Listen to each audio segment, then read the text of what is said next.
و حتی مثلا از سن 4-5 سالگی شروع کردم نماز رو یاد گرفتن و مثلا قبل از اینکه وارد مدرسه بشم سوره های قرآن رو حفظ میکردم. دین هستن، اینا خیلی شستشون مغزی ما رو میکردن و اگرم یه همچین چیزی میشنیدم خوشحال میشدم، ولی همیشه به ما میگفتن حتی اگر یه مسیحی رو بکشیم وارد بهشت میشیم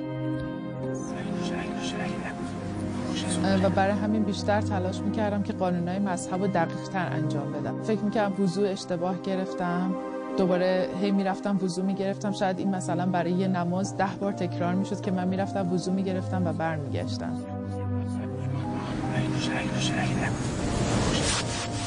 و مریضی روحی هم که گرفتم، افسرده وحشتناکم بودم.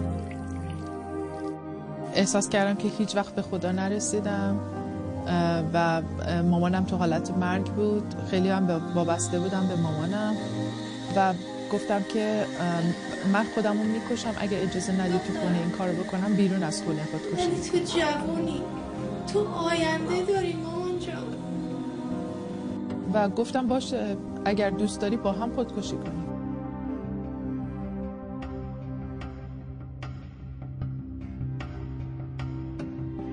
My brothers and sisters, I'm with you tonight. The Lord has a special message for you tonight.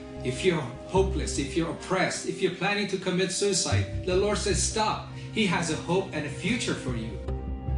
If you're planning to kill yourself, stop and call me. و برای نیم ساعت با کشون‌ها صحبت کرد. کاری که کردم انجام میدم و اگر تو بخوای پشیمون بشی من خودم تنها این کار میکنم.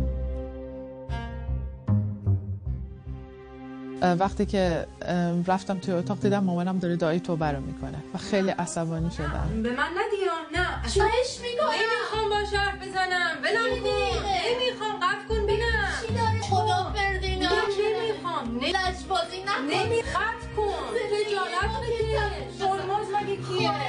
ولم کن. کشیش هرمز کیه؟ ولی شما گفتین اگه کسی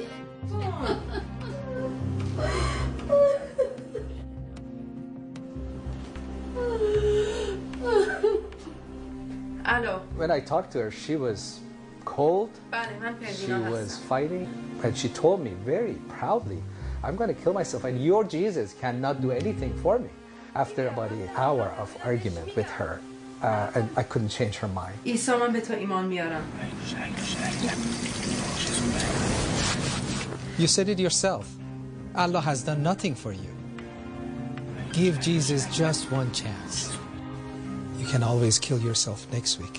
وقتی که این فکر اومد توی سرم گفتم این بهترین راهه که یه بار دیگه تا آخرین لحظه مرگم به الله خدمت کنم. She was thinking, okay, I'll pray, and next week, this time, Jesus had not done anything for me. I'll call live on the air, and I tell everybody, look, I tried Jesus for a week, and nothing has changed, and I'm going to kill myself tonight, and I would do it on the air.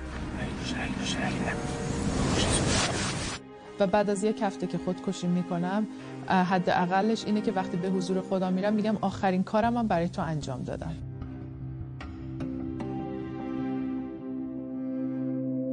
فردا صبحش که از خواب بیدار شدم، ساعت نیمه شب بود که از خواب بیدار شدم، دیدم که مامانم خیلی راحت داره تو خونه راه میره و دیگه اونطوری نیست که تعادل نداشته باشه یا دستشو جایی بگیره.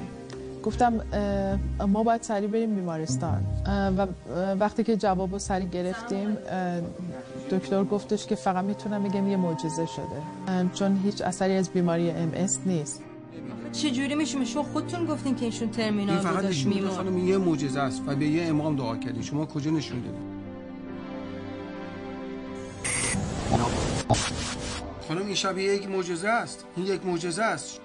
ما اصلا به هیچ امامی دعا نکردیم، به عیسی مسیح دعا کردیم.